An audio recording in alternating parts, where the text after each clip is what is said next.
Hello friends, आपल्या सर्वांची आवडती मालिका लपंडाव या मालिकेच्या आजच्या शुक्रवार 29 मेच्या एपिसोडमध्ये एकानंतर एक जबरदस्त ट्विस्ट आले आहेत. मग नेमकं घडलंय तरी काय? तर फ्रेंड्स, सगळ्यात आधी सखी बरी झाली आणि सखी बरी झाल्यानंतर सरकारच्या घरी गेली आणि सरकारला चांगलं सुनावलं की तू माझ्या आईचा खून केलाय आणि मी तुला आता पोलिसांमध्ये देणार, तुला खडी फोडायला लावणार, तुला जेलमध्ये पाठवणार. सरकार खूप चिडली आणि चक्क सरकारने सखीच्या सनसनीत मुस्काटात मारण्याचा प्रयत्न केला, तिच्यावर हात उचलला. पण त्याच वेळेस कान्हा तेथे पोहोचला.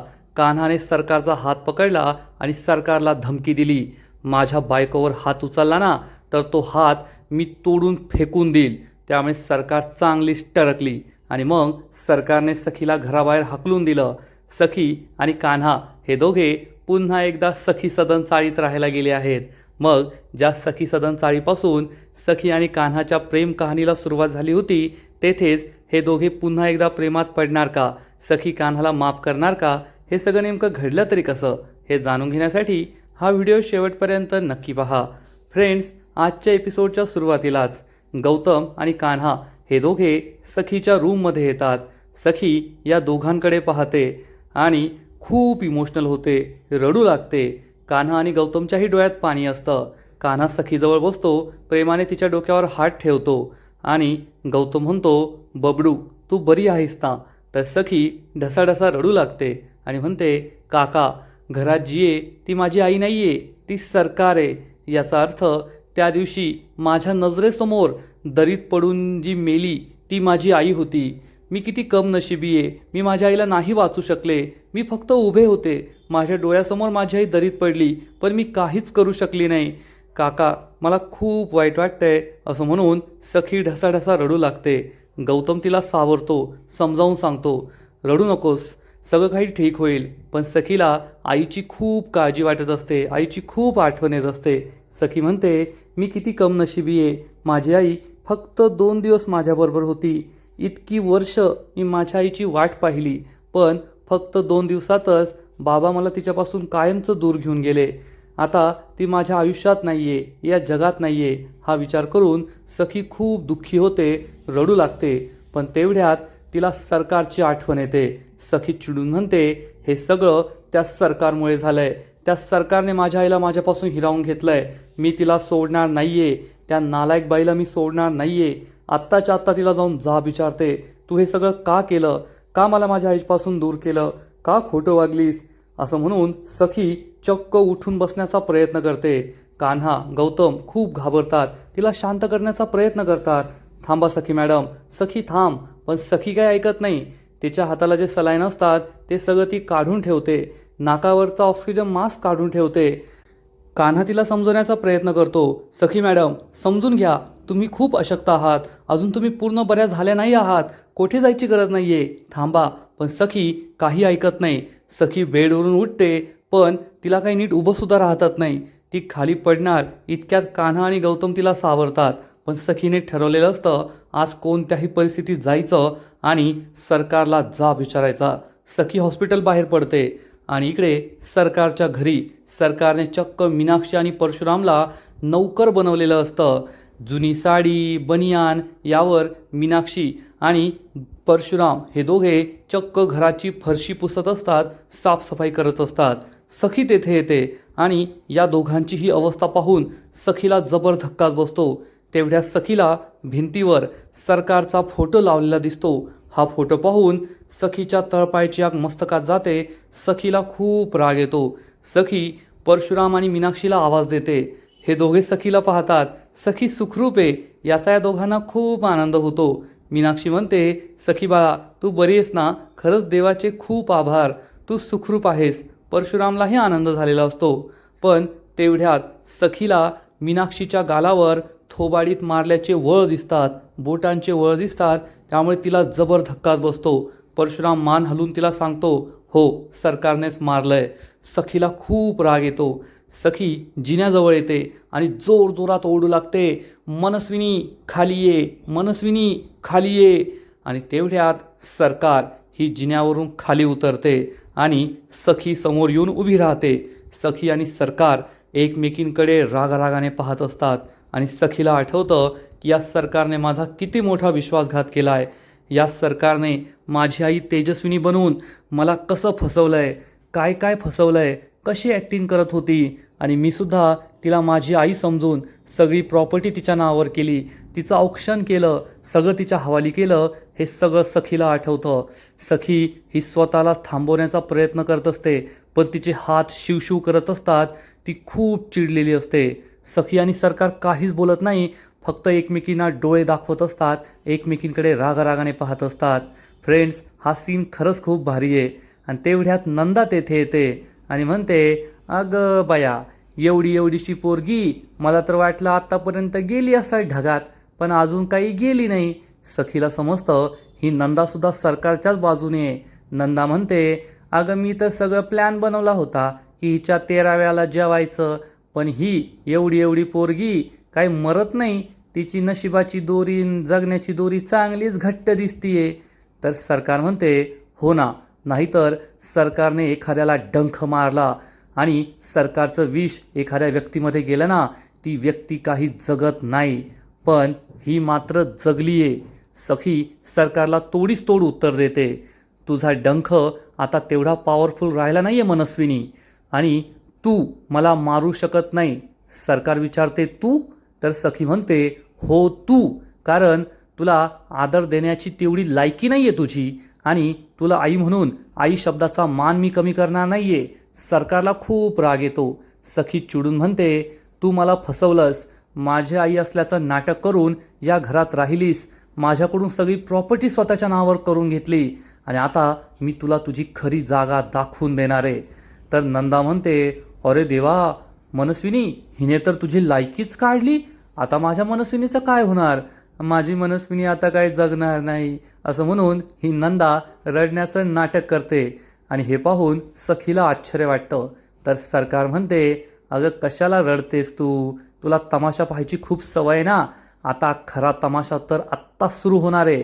असं म्हणून सरकार सखीकडे रागारागाने पाहते. नंदा हसू लागते आणि सरकार चक्क सखीवर हात उचलते, सखीच्या थोबाडीत मारण्याचा प्रयत्न करते. आणि तेवढ्यात आपला हिरो कान्हा तेथे पोहोचतो आणि सरकारचा हात पकडतो. फ्रेंड्स, हा सीन सुद्धा खूप भारी आहे. कान्हा सरकारचा हात पकडतो. सखी, कान्हा, सरकार एकमेकांकडे रागारागाने पाहत असतात, आणि ते बॅकग्राऊंडमधलं म्युझिक, एकूणच हा सीन तुमच्या अंगावर शहारे आणेल यात शंका नाही. कान्हा याने सरकारचा हात जोरात पकडलेला असतो. सरकार त्याच्याकडे रागारागाने पाहते, कान्हा तिच्याकडे रागारागाने पाहतो, आणि कान्हा सरकारला धमकी देतो, जो हात माझ्या बायकोवर उठेल ना, तो हात मी मुळापासून उपटून टाकेल, एवढं लक्षात ठेवायचं. असं म्हणून कान्हा सरकारचा हात सोडून देतो. मीनाक्षी, परशुराम, नंदा सगळे खूप घाबरलेले असतात. सरकारला कान्हाचा खूप राग येतो.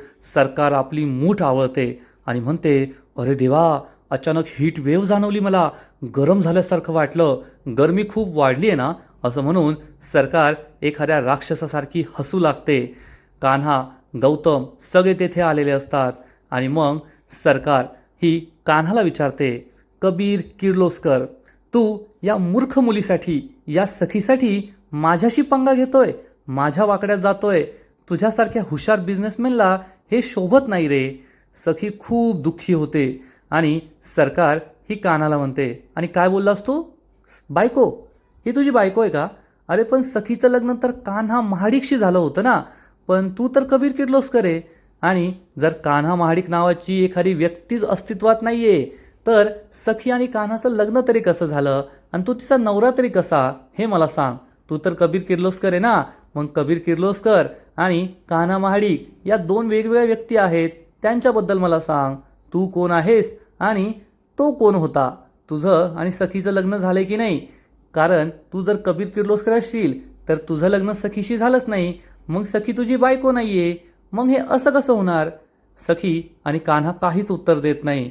आणि तेवढ्यात नंदा म्हणते, मला आहे ना या पुरीचं काही कळतच नाही, या पुरीचं काय चाललंय. तर सरकार म्हणते, हो ना, पण या कबीरला सुद्धा कळत नाही, हा तर तिची प्रॉपर्टी घेण्यासाठी या घरात आला होता ना, पण या सखीने तर सगळी प्रॉपर्टी माझ्या नावावर केली आहे, आता या सखीकडे काहीच नाहीये, नाही घर, नाही प्रॉपर्टी, ना ती कंपनी, सगळं काही माझं आहे. आता या सखीकडे राहिलं तरी काय? तेवढ्यात नंदा म्हणते, राहिलं ना वाडगा. अगं तो वाडगा सुद्धा मलाच द्यावा लागणार आहे. तो वाडगा घ्यायचा आणि रस्त्यावर जाऊन उभं राहायचं. आणि सखी बाळा, एक काम मी करते, बोहणी मी करून देते बरं का. माझा हात आहे ना खूप नशीबवान आहे. मी ज्याची बोहणी करते ना त्याचा धंदा लय भारी चालतो. मी तुझ्या वाडग्यात आहे ना 10 रुपये टाकते भीक म्हणून, मग रस्त्यावर जाऊन उभी राहा आणि भीक मागत बस. कान्हा आणि सखीला खूप राग येतो. कान्हा हा नंदाजवळ येतो आणि म्हणतो, बस झालं.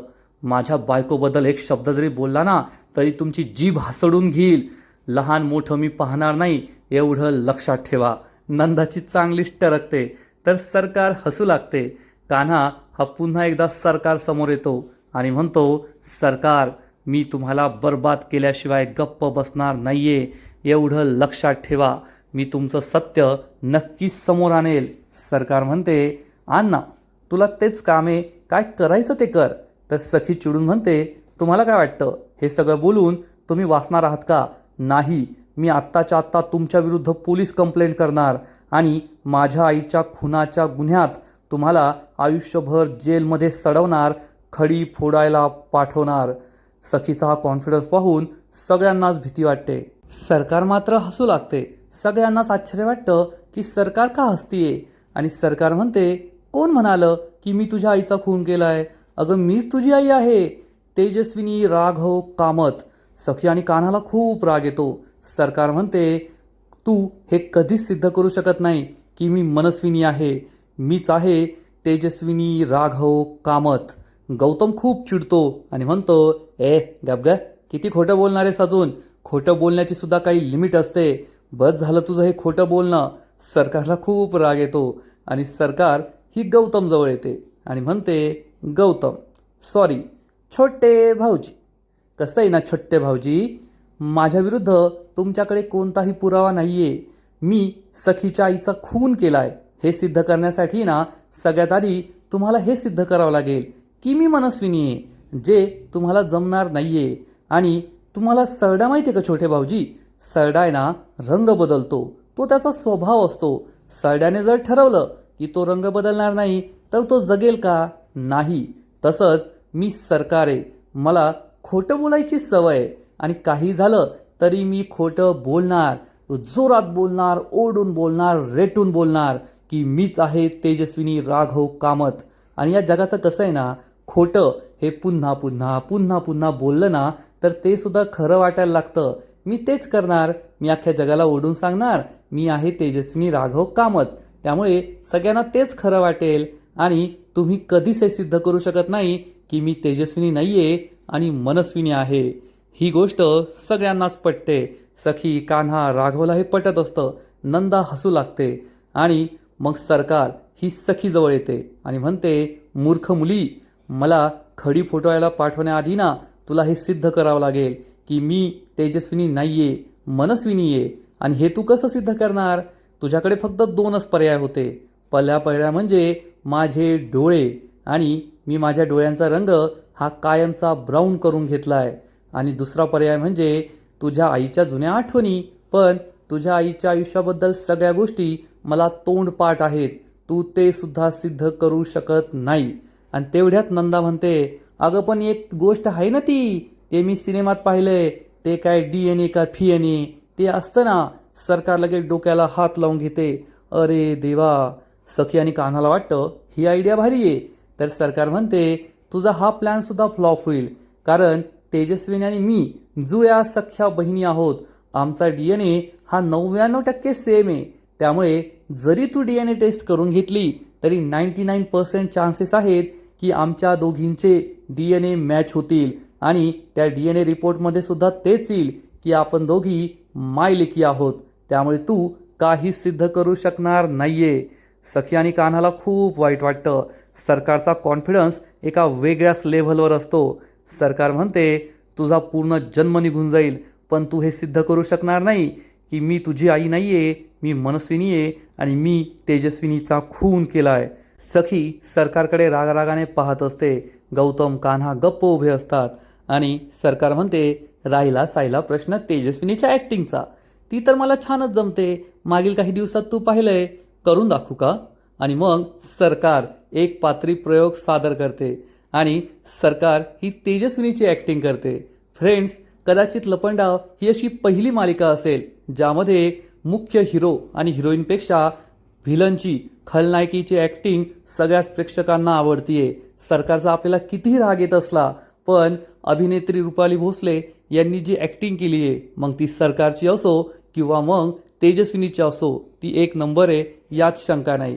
आणि मग सरकार ही तेजस्विनीची ॲक्टिंग करते आणि तिच्यासारखं रडण्याचं नाटक, सखीवर प्रेम आहे, माझ्यावर गौतम भाऊजी, छोटे भाऊजींचा विश्वास नाही आहे, हे सगळं ती करत असते. आणि सरकार हे जे काही करतीये हे पाहून सखी आणि कान्हाला खूप राग येतो. सखीला समजतं हीच ॲक्टिंग करून या सरकारने इतक्या दिवस मला मूर्खात काढलंय. आणि आपली नंदा मावशी तर जोरजोरात टाळ्या वाजवते, म्हणते, वा मनस्विनी वा, काय ॲक्टिंग केली आहेस तू, माझ्या डोळ्याचं तर पारणंच फेडलं तू, माझ्याकडे चिल्लर असती ना तर आत्ता तुझ्यावर उधळली असती, फेकली असती मी. हे ऐकून सरकार खूप खुश होते. सखी रडत असते आणि सरकार ही सखीला म्हणते, तू काहीच करू शकत नाही, मी मात्र सगळं करू शकते, कारण माझ्याकडे गाडीचं स्टेअरिंग आहे, गाडीचं स्टेअरिंग माझ्या हातात आहे आणि मी ज्याला वाटेल त्याला गाडी खाली चिरडू शकते. असं म्हणून सरकार ही आपल्या रूममध्ये निघून जाते. कोणाला कळतच नाही की सरकार का गेली आहे. आणि सरकार चक्क सखीची बॅग घेऊन येते आणि जिन्यावरून ही बॅग खाली फेकून देते.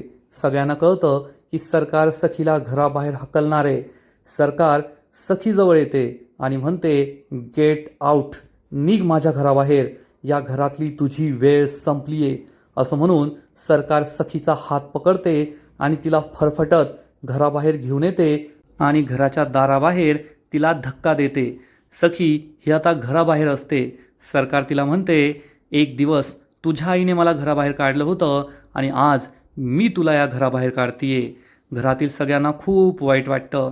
कान्हा, गौतम, मीनाक्षी, परशुराम दुःखी होतात, पण नंदा मात्र राक्षसींसारखी हसत असते. आणि सरकार सखीला म्हणते, गेट आउट, आता हे घर माझं आहे आणि या घराशी तुझा काही संबंध नाही आहे, या घरातली तुझी वेळ संपली आहे.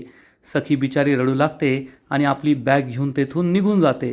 कान्हा रागारागाने सरकारजवळ येतो. सरकार मागे वळून पाहते तर कान्हा म्हणतो, आज तुम्ही जिंकलाय, त्यामुळे आनंद साजरा करून घ्या, पण फक्त थोडा वेळ, कारण लवकरच ती वेळ येणार जेव्हा मी तुम्हाला उद्ध्वस्त करणार आणि हा कबीर किर्लोस्करचा शब्द आहे. सरकार हसू लागते. कान्हाजवळ येते आणि म्हणते, आऊट. कान्हासुद्धा आपला चष्मा सेट करतो, सरकारला डोळे दाखवतो आणि तेथून बाहेर पडतो. फ्रेंड्स, खरंच हा सीन खूप भारी आहे, खूप जबरदस्त आहे. आणि इकडे कान्हाच्या घरी कान्हाच्या आईने त्याच्या दुसऱ्या लग्नाची तयारी सुरू केलेली असते. अर्पिता ही कालिंदीला घरी घेऊन येते आणि तिच्या हाताला भाजलंय, या हाताला ती मलम लावत असते. कालिंदीला त्रास होत असतो आणि अपर्णा खूप प्रेमाने तिच्या हाताला मलम लावत असते. तेवढ्यात माँ तेथे येते आणि विचारते, काय झालं आणि ही मुलगी कोण आहे? मग अपर्णा ही झालेला सगळा प्रकार मला सांगते की मी मंदिरात गेले होते, तेथे माझ्या साडीच्या पदराला आग लागली आणि या मुलीने स्वतःच्या जीवाची पर्वा न करता ती आग विझवली, त्यामुळे तिच्या हाताला लागलंय, मी तिला घरी घेऊन आले. हे ऐकून मला आश्चर्य वाटतं आणि माँ कालिंदीचे आभार मानते की तुझ्यामुळे आज माझ्या अपर्णाचा जीव वाचला.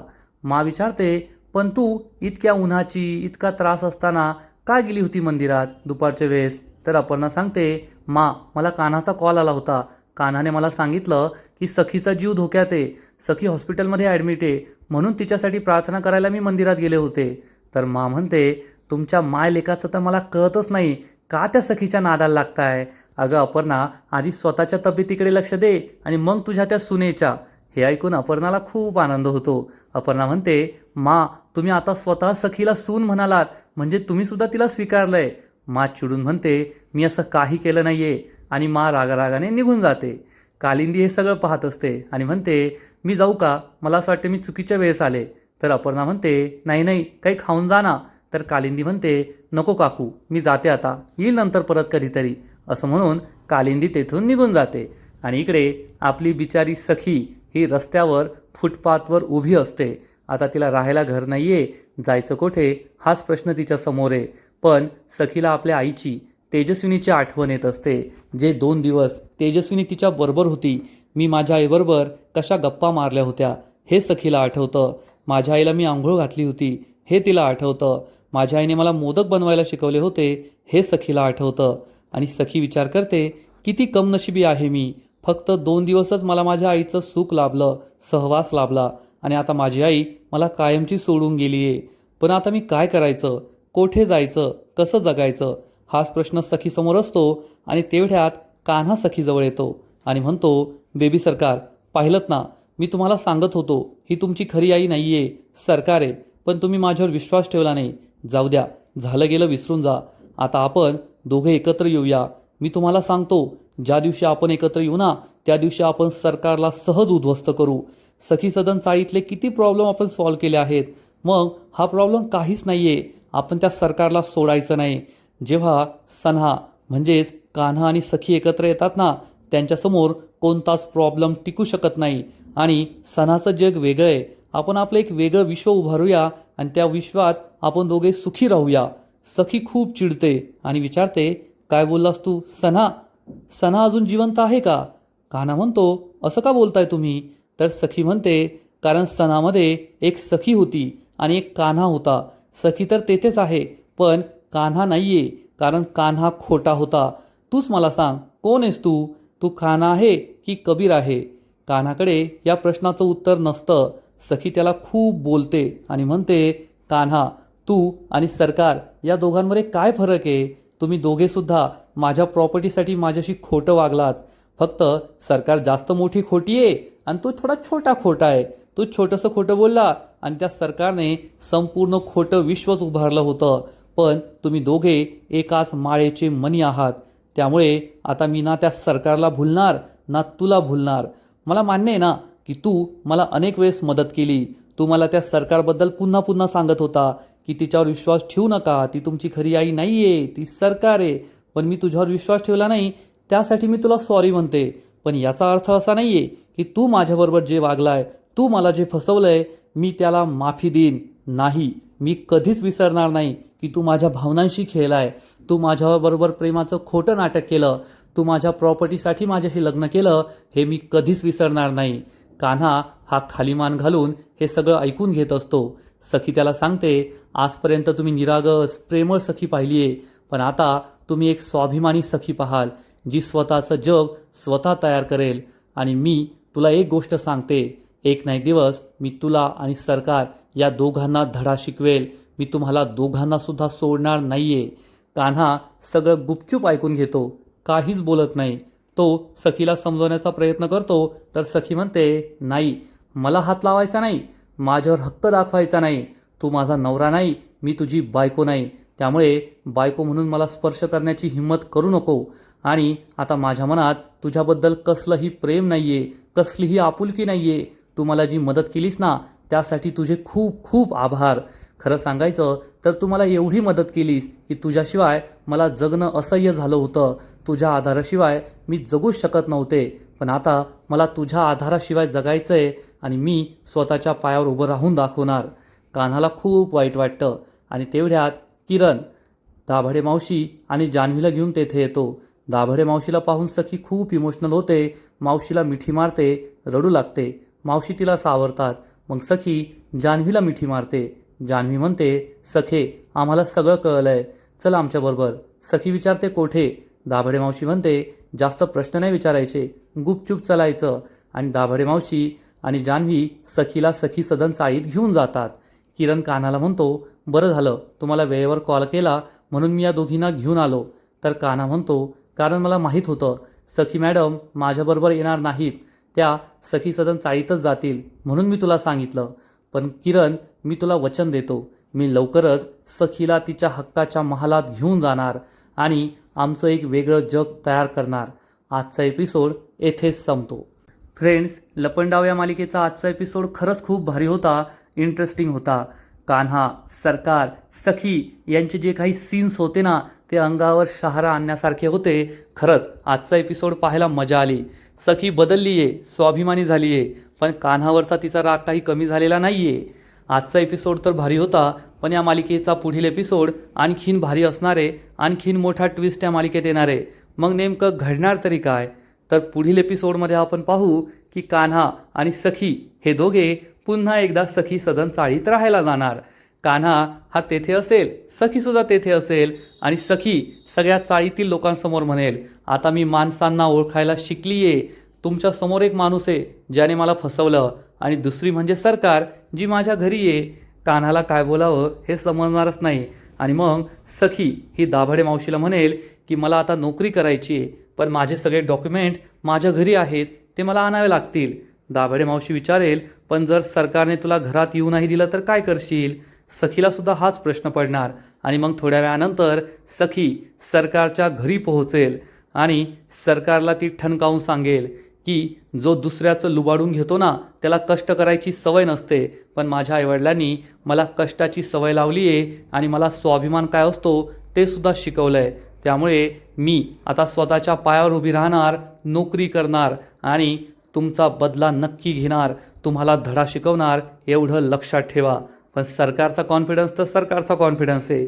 तिला सखीच्या या बोलण्याची बिलकुल भीती वाटत नाही, एवढं मात्र खरं. मग सखी आता पुढे काय करणार? तर फ्रेंड्स, सखी ही आपले डॉक्युमेंट्स घेईल आणि एके ठिकाणी नोकरीला जाईल आणि येथे तिला नोकरी देणारा दुसरा तिसरा कोणी नसेल तर चक्क कान्हा असणार. हे कबीर किर्लोस्करचंच ऑफिस असेल. मग आता सखी तेथे नोकरी करायला तयार होईल की नाही हे पाहायला मजा येणार आहे. पण आता कान्हा आणि सखीची नवीन लव्ह स्टोरी आपल्याला पाहायला मिळेल. तर फ्रेंड्स, तुम्हाला सुद्धा लपंडाव ही मालिका आवडते का? नक्कीच कमेंट करून सांगा. आणि या मालिकेचे असेच नवीन नवीन एपिसोड, नवीन नवीन अपडेट सर्वात आधी पाहण्यासाठी व्हिडिओला लाईक करा, शेअर करा, चॅनलला सबस्क्राईब करून बेल आयकॉनवर क्लिक करा. म्हणजे या मालिकेचे नवीन नवीन एपिसोड तुम्हाला सर्वात आधी पाहायला मिळतील. खूप खूप खूप धन्यवाद.